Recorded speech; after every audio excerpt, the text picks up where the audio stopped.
How to get your channel ranked in YouTube SEO. What's going on, guys? Welcome back to the channel. My name is Anthony McLemore, and if you're new here, I talk about a whole bunch of different topics. In this video, I want to go over a few different YouTube SEO tips and tricks on how you can better rank your channel up in the YouTube search results. So me personally, I just started YouTube about 3 months ago, and I've already been able to gain about 555 subscribers as of the day of recording this video. And I did a little bit of research, and I found out that the average time it takes to get to 1,000 subscribers on YouTube is 22 months. And my channel is on track to get to 1,000 subscribers in about 5 months, which is obviously a lot less than the 22 months as projected. So if you're interested, I want to go through about 5 different SEO categories that I've used to help rank my channel up in the YouTube search results and the YouTube algorithm, and how you can use those as well. The first YouTube SEO category is description. Now, a lot of people don't know about this particular category, but having a great description can honestly make it or break it as a beginner YouTuber, because you're not really getting too many people searching for your channel in the first place. What I mean by this, as I go to one of my older videos, it's actually on private now, is that the description section of your channel is almost as important as the title and tags,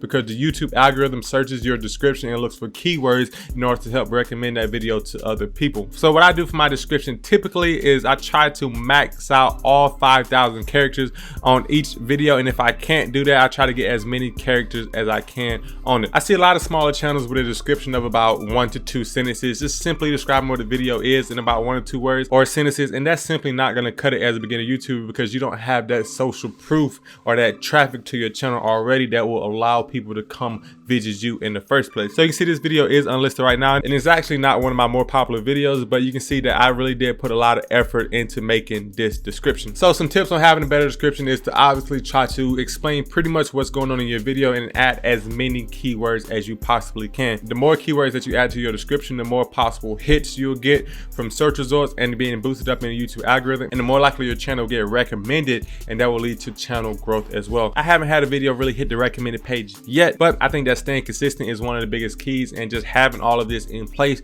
will give each video every opportunity to hit the recommended page. The second YouTube category, and this one may be pretty obvious, but it is the title. Your title is extremely important when getting started as a small YouTuber. As a small YouTuber, you don't want to make titles like I did surveys for 7 days straight, or this is what happened on my Tuesday. Because as a beginner YouTuber, no one really cares what happened on your Tuesday. You can only begin to start making titles like that once you have a large audience, and then you have a good traffic to your channel for people to see it in the first place. But if you're making titles like I did surveys for 7 days straight and no one knows who I am, then your videos will flop entirely. For my titles, what I like to do is I like to max out all 100 characters possible, and I like to add a lot of keywords in my title. So you see my title is how to make money on TikTok, how to monetize TikTok in 2020, and TikTok marketing strategy 2020. That's basically 3 different titles all in one title, because each one of those gives my video the opportunity to get hit in a search result and also get recommended by the YouTube algorithm. And if you're struggling to come up with a good title, one of my favorite tricks to do, and I learned this from Graham Stephan in fact, is I'll go to YouTube and I'll type in what my video is about and seeing what's getting hit in the search results. So when I type in TikTok money, I get TikTok money back, TikTok money glitches, TikTok money trees, money song. That's a whole bunch of different titles. So if I was struggling to come up with a title about TikTok money, I can then put one of these in my titles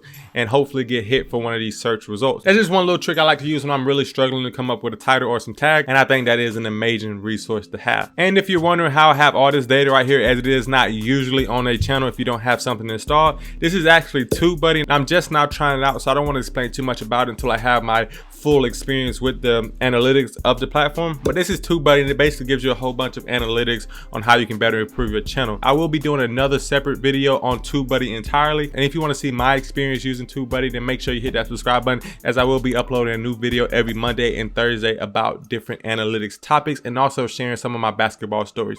So stay tuned for this video. But moving on to the third SEO category you need to master, and that is tags. And as I said with the other 2 categories, you want to max this thing out. You get 500 characters, which is basically 500 opportunities to rank in the Google search result and have your video monetized. So the key for all of these things, that you want to make sure your title, your description, and your tags are interlinked around one central theme. So when YouTube goes to categorize your channel, it has 3 different possibilities in order to put your channel in the right category. So with my tags, I like to use as many tags as possible. There's absolutely no reason that you shouldn't max out your tags for every single video, because your video isn't viewed viewed any less if you have 50 tags versus 1 tag.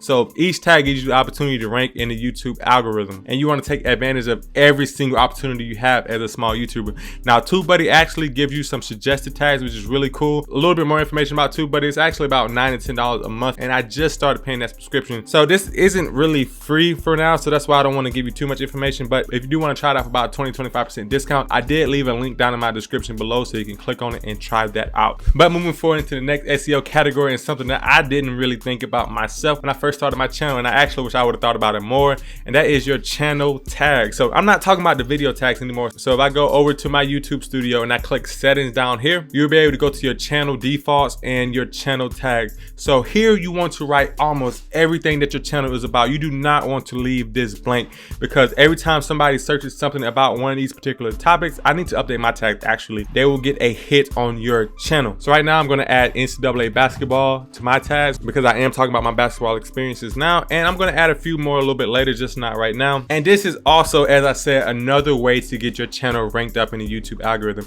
And the reason why I'm saying all of these things is because every opportunity is so precious as a small YouTuber. It is so hard to grow. Your first 10 subscribers are hard, your first 20, your first 30, your first 100, but your second 100 is easier than your first 100. Your second 250 is way easier than your first 250.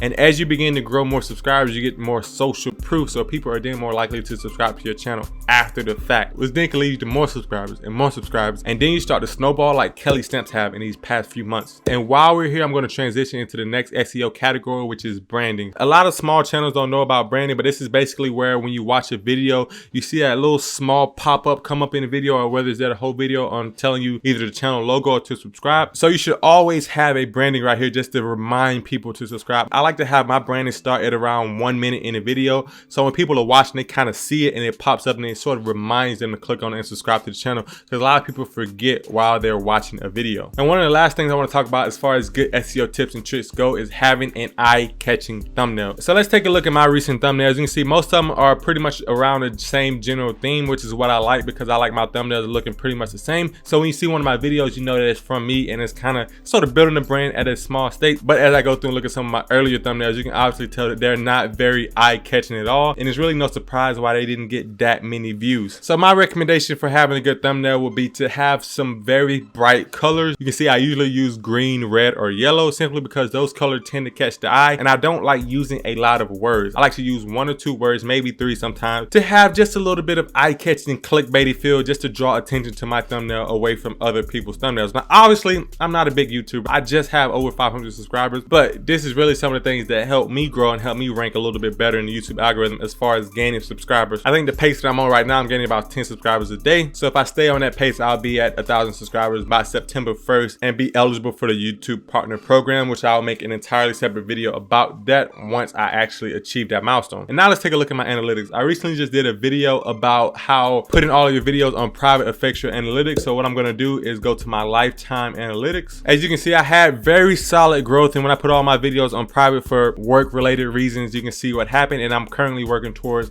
moving that back up now. So you see, slowly but surely I'm getting back to the exponential growth that I had a few weeks prior, and I'm using some of the same organic growth strategies. So the biggest takeaways I want you to leave this video with is that there are a lot of opportunities that you may not be taking full advantage of as far as optimizing your YouTube channel for growth. And maybe you knew all of these, or maybe you didn't, but if you didn't and you really found some kind of value in this video, I really appreciate it if you leave a like rating down below, simply because it helps support my channel if I brought some kind of value to you. As a small YouTuber, it is very easy to get discouraged, and I want to say that no matter where you are in your YouTube growing journey, as long as you have consistent daily action, there will be a way for you to grow, for me to grow, and for everybody else to grow, because YouTube is not too saturated. There is not too much competition. If you're willing to carve out your place in the YouTube community, then you will be able to be monetized, you will be able to make money, and you will be able to follow your dreams as a content creator. One of the quotes I like to live by is always making slight edge decisions, which is basically a daily discipline rule book. So what is one thing that you can do each day to get 1% better? Whether it's with YouTube, whether it's with your daily life, whether it's with getting stronger. So if it's with your YouTube channel, what's one thing that you can do on your YouTube channel to get 1% better? Can you work on editing thumbnails? Can you work on making better transitions in your videos? Can you work on editing faster? Can you engage with the local community in order to get more subscribers? What is one thing that you can do to get 1% better each day? And I guarantee you that if you get 1% better each and every day, After 365 days, you'll look back and your channel will be in an entirely different tier, entirely different atmosphere than where you are today. I know that sometimes it is so easy to get discouraged and get disappointed with where you are today. But the key is to always have a forward-thinking mindset and always think of ways to get 1% better. I know that was a little bit more of an emotional spill, but I really feel like that was on my heart to share with you guys today. So if you enjoyed this video, as I said, please leave me a like rating below. If you want to see more content like this, then hit that subscribe button and notification bell, as I will be uploading a new video every Monday and Thursday. And also, if you check out some of the links down in the comment, you can get some pretty awesome free stuff. With that being said, that's all I have for you guys, and until next time, peace.